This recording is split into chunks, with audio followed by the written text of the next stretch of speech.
Subsection 6, capital assets को stock in trade बना दिया जाए। ठीक है साहब, कैपिटल एसेट्स को स्टॉक इन ट्रेड बना दिया गया। क्या ये टैक्सेबल होता है? ओहो यस। क्यों टैक्सेबल होता है सर? बेटा कैपिटल एसेट है, कैपिटल एसेट है तो कवर कौन से चैप्टर में होगी बताइए, चैप्टर का नाम। सर ये कवर होगी अंडर द हेड, बोलो बोलो बोलो, under the head capital gain. और अगर वो स्टॉक इन ट्रेड है तो क्या वो कैपिटल एसेट होता है? नहीं। तो ये कहां कवर होगा? ये कवर होगा under the head, business head कौन सा होता है बताइए? PGBP, profit and gain from business और profession, profit and gain from business और प्रोफेशन। तो ये अगर स्टॉक इन ट्रेड बनाया जा रहा है, क्या इसको ट्रांसफर माना जाना चाहिए? यस, ये होगा ट्रांसफर। और अगर ट्रांसफर हो रहा है कैपिटल एसेट का तो साहब टैक्स तो लगाना पड़ेगा। चलिए साहब, टैक्स कैसे लगेगा सवाल ये है। कैपिटल एसेट को स्टॉक इन ट्रेड बनाया गया, एग्जाम्पल ले लेते हैं। चलिए, एक व्यक्ति है जो कि है सुनहार, यानी ज्वेलर, ज्वेलर है। तो ज्वेलर्स ने क्या करा, उसके पास अपनी personal jewellery, personal jewellery, personal asset क्या कैपिटल एसेट होती है? यस, ज्वेलरी है तो होती है, मूवेबल है लेकिन वो स्पेसिफाइड है, तो ज्वेलरी कैपिटल एसेट होती है। तो उसने क्या करा, उसके पास थी पर्सनल ज्वेलरी, इसको इसने क्या करा, इसको इसने बिजनेस में ले लिया, टेकन इनटू बिजनेस।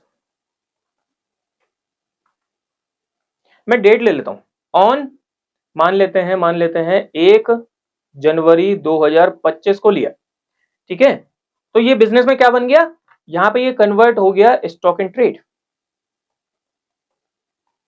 यहां पे ये कन्वर्ट हो गया स्टॉक इन ट्रेड, और ये स्टॉक इन ट्रेड को बेच दिया, यही वाली ज्वेलरी यानी स्टॉक इन ट्रेड को सेल करा ऑन,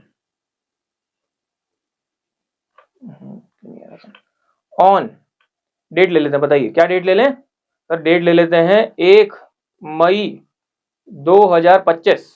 ठीक है, 1 मई 2025 को इन्होंने इसे बेच दिया। तो दोस्तों मुझे एक बात बताइए यहाँ पे कि ये जो पर्सनल ज्वेलरी को स्टॉक इन ट्रेड में कन्वर्ट किया, is it a transfer? Yes, it is a transfer. तो ये जो ट्रांसफर हुआ है, ये ट्रांसफर का हमें क्या चाहिए होता है जब हम कैपिटल गेन चैप्टर की बात करते हैं, अभी हम आगे पढ़ेंगे। तो यहाँ पे अगर ट्रांसफर है तो एक सेल कंसिडरेशन होगा। यस, सेल कंसिडरेशन क्या होना चाहिए बताइए? इस दिन की fair market value, FMV, on क्या डेट है बताइए?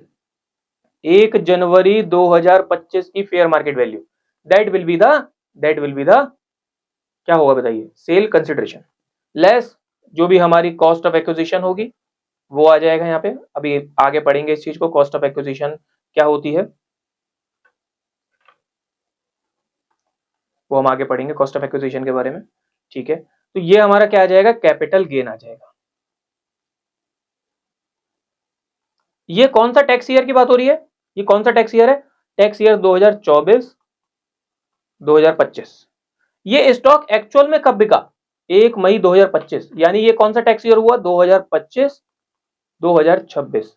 अब सपोज करिए ये व्यक्ति आपके पास आया कि साहब मेरी इनकम टैक्स रिटर्न फाइल कर दीजिए, तो हम क्या कह रहे हैं इनसे कि साहब आपका जो ये ज्वेलरी आपने स्टॉक इन ट्रेड बनाया है, इस स्टॉक इन ट्रेड पर आपको टैक्स देना पड़ेगा। मान लीजिए ये बन गया 5 लाख रुपए का, अब आपको सर छोटी सी फिगर मत लो, चलो 50 लाख का मान लो, मान लीजिए बन गया 50 लाख रुपए का।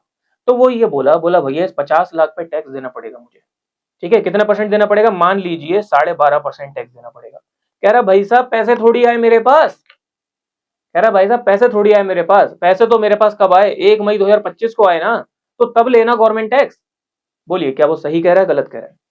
वो कह रहा है भैया मैंने सिर्फ अपने गुड्स को उठा के दुकान पे ले गया और दुकान पे ले जाके मैंने उसे बेच दिया, तो साहब जब बेचा तभी तो टैक्स दूंगा, अभी तो बेचा ही नहीं, अभी तो पैसे ही नहीं आए। तो सरकार ने कहा यार बात तो सही कह रहा है, तो अगर ये बात सही कह रहे हैं तो इससे अभी टैक्स नहीं लेना चाहिए। तो दोस्तों ये कैलकुलेशन कब करेंगे?